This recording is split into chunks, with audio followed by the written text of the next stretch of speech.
Because we have a lot of homeschoolers in this group, I wanted to take some time to talk about great books for homeschooling. We have some great math dictionaries. This is the first one, but there are 3 in this series. The idea is just to make things bright and interesting while giving them good information. Back here in the back, it also talks about measurement, size, shapes, numbers, lots of good information. The Time Traveler is a really unique book. It's kind of set up like a little bit of a story. So there's a helmet and you travel back in time to different places, but then there's just jam-packed full of history and information.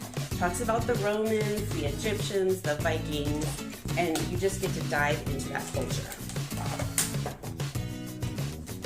The illustrated dictionary is a fun idea because you take the dictionary and it just has lots of great words that you're defining, but then there are these beautiful illustrations to make the learning a little more fun and engaging.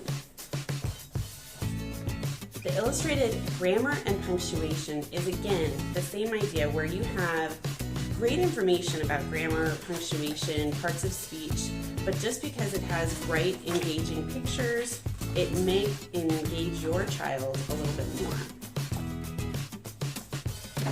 We have a lot of learning books that use Lift the Flap. Lift the Flaps are supposed to really cement the information because they're using their bodies, they're engaging in the information in a more tactile way. This one is, again, parts of fractions and decimals, which is great information for them to learn, but sometimes can be a little abstract and hard to understand.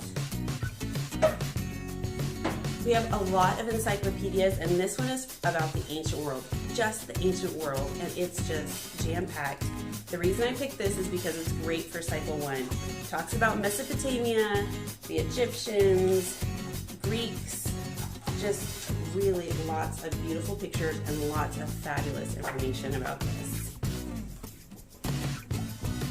Finally, I wanted to show you an activity book of sorts is the writing book series. We have several in this series. This is my first, and it really encourages your child to start learning to write their own stories.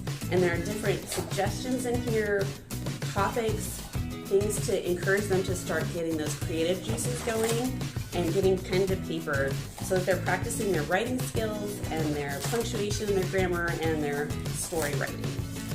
So I hope you enjoyed those. If you have any questions, please let me know because there are tons more where that came from.